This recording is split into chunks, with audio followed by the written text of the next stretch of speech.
Yeah, I'll react to that, sure. Okay. Hey guys, next episode. I'd recommend watching the previous ones, obviously, but that's up to you. Episode 7, the Baltic and Stalin squeeze. It is raining extremely hard right now. It has been all day. I was doing a bit of driving earlier, even with the wipers on full blast. It was a little scary, actually. So I'm hoping the power doesn't go out. That's definitely a possibility, though. I'm ready to learn. Let's lock in. Hope everyone's doing well. Did I say all the things? My name's Connor, if you're new. If I didn't already say that, my memory is awful. Let's go. 13th of October, 1939. Hey, Andy. October 13th, 1939.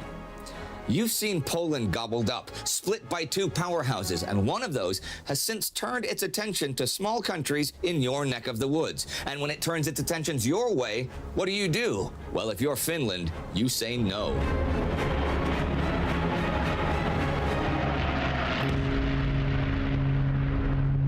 I'm Indy Nidell. This is World War II.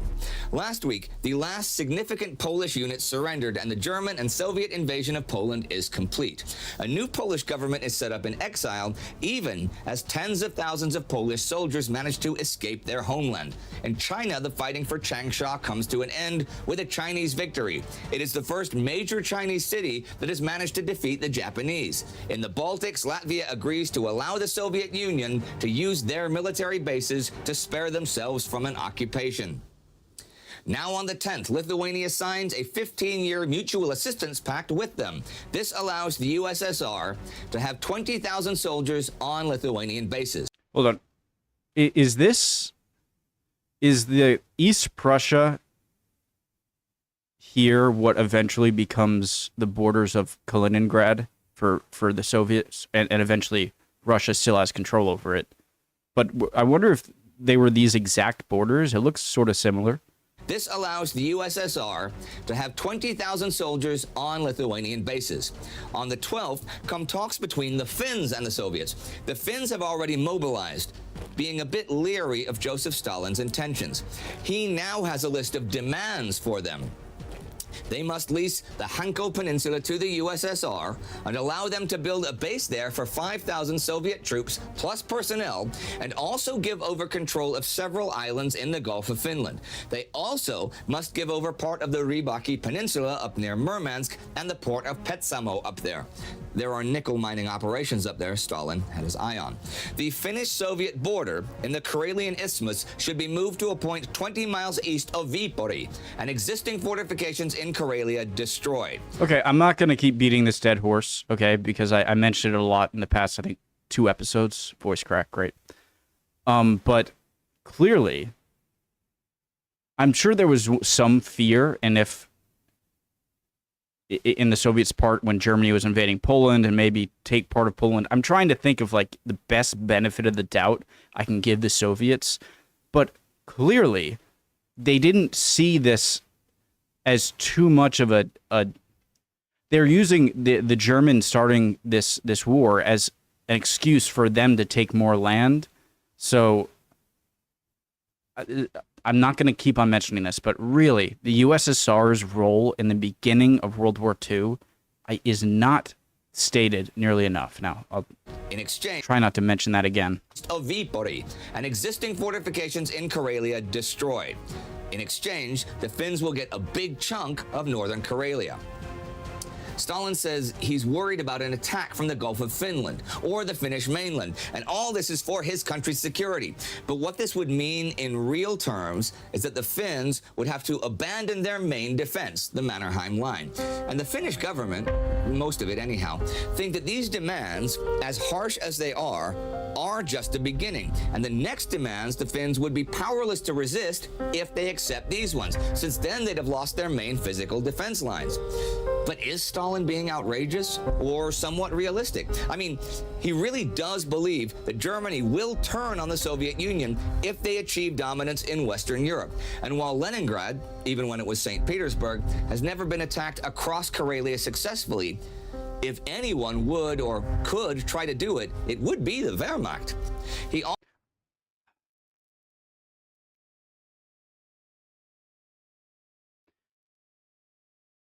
Okay. I'm I do see the worry. Do you guys know what I'm trying to say? Like, I see the worry that the Soviets have, but they also seem to be. I don't know how much of the Soviet actions are just out of trying to get as much territory as they can and taking advantage of the turmoil in Europe with Germany, and how much of it is just knowing, like you just said, that Germany, if they conquer all of Western Europe, will turn on them, and so you better start preparing and creating a large buffer zone when you can. And so I see that, but it's also has as a personal goal the reconquest of the former territories of the Russian Empire that are no longer part of the USSR. Well, whatever the case, love to hear whether you guys he is actually have to say. proposing things in good faith or trying to undermine the Finns, or both, his demands are serious. And he is dismayed by the Finns' total rejection of the idea, for example, of giving Stalin a base at Hanko on the Finnish mainland at the mouth of the Gulf of Finland.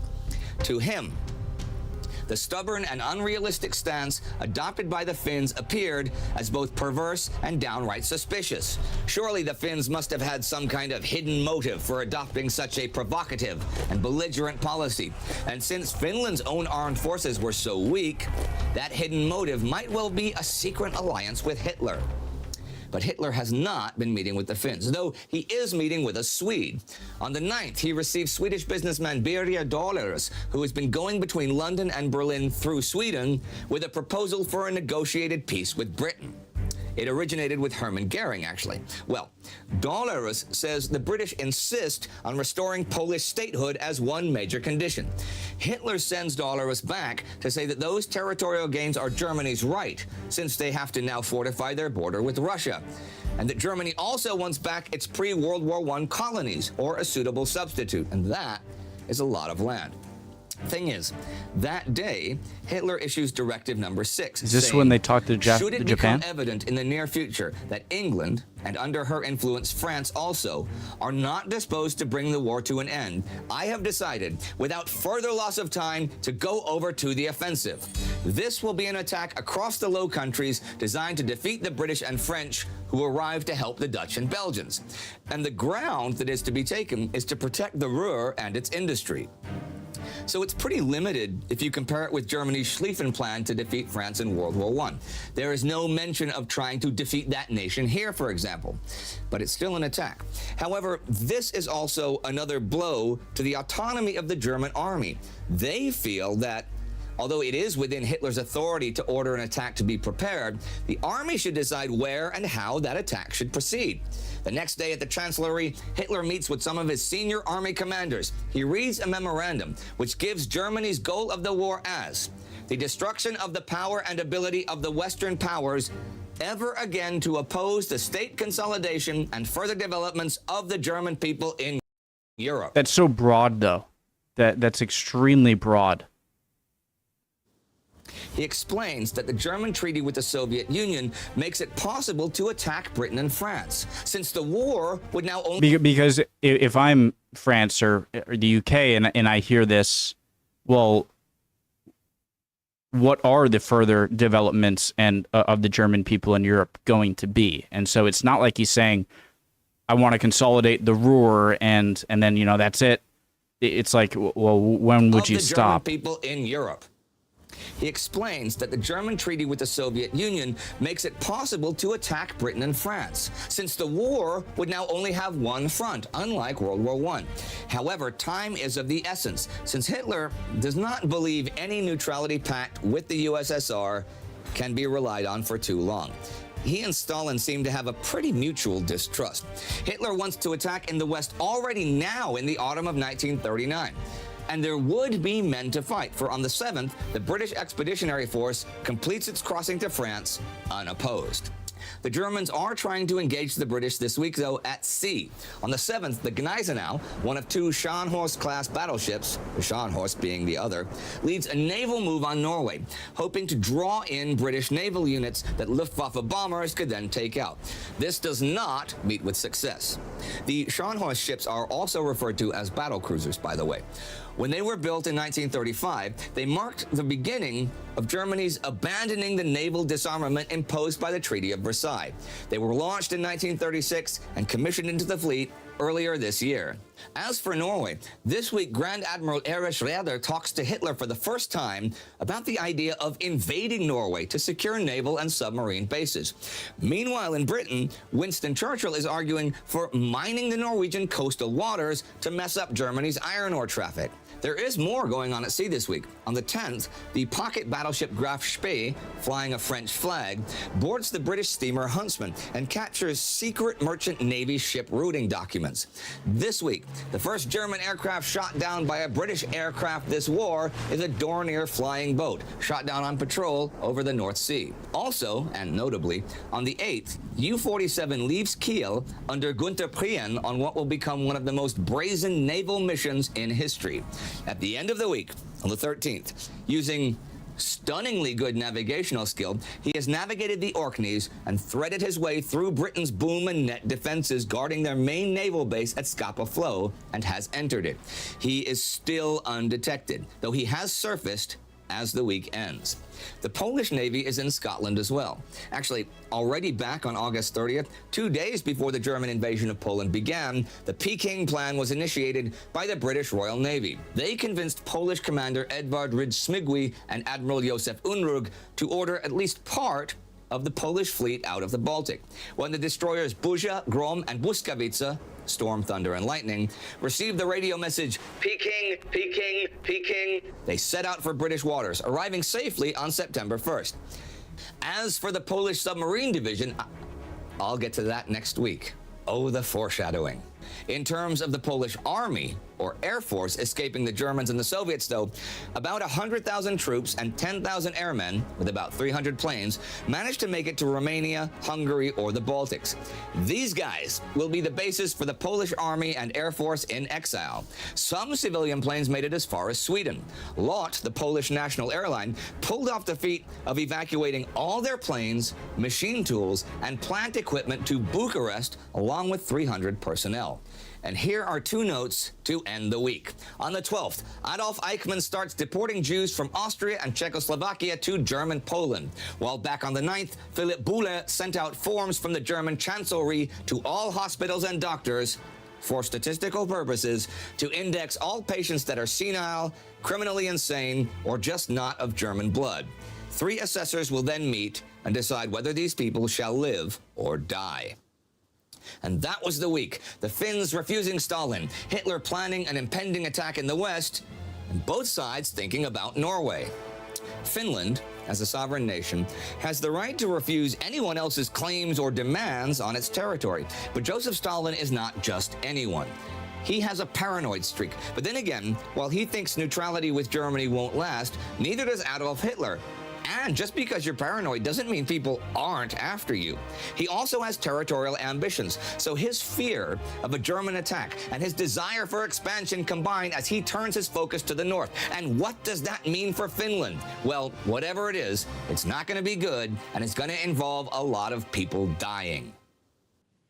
And speaking of former Russian territory, you can click here to watch our Between Two Wars episode about the Russian Civil War. Okay. And please support us at patreon.com or timegoes.tv. Your support is what makes this show exist. See you next time. All right. So a few comments I want to make here. And it really seems like this should be almost... There seemed to be a very in-between events sort of video. Kind of like a diplomatic kind of video and foreshadowing. And so I really want to get right into the next one. I'm not going to make it one video. I'm going to separate them.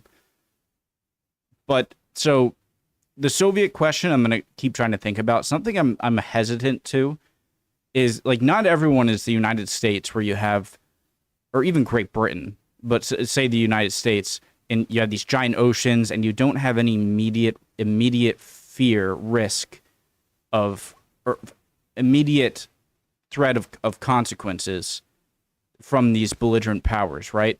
And so it's easy for one state to be a little bit more put offish, to make certain decisions, rather than if you're, say, the Soviet Union, or definitely Poland, but Poland is conquered as of right now. or France. Great Britain, you have the English Channel, so a little bit more. So I don't want to act like every country, like, just say no to Germany. What are you doing? And there's hindsight, okay? I have hindsight, and I know what Germany is going to do. Clearly, Stalin is skeptical and think Germany might turn on them. And so I'm having difficulty really judging the Soviet action in the beginning. Also, when it came to shooting down that one German plane, that had to have been a pretty significant moment, because although you were at war, you declare war, it must have been a really big shock. Like, all right, this is on. Like, we are at war. We just shot down a plane. It's game on. So very interesting. Love y'all. Hope you're all doing well. Would appreciate any comments down below. And hopefully I'll see you guys next time. We'll keep on learning. Bye, guys.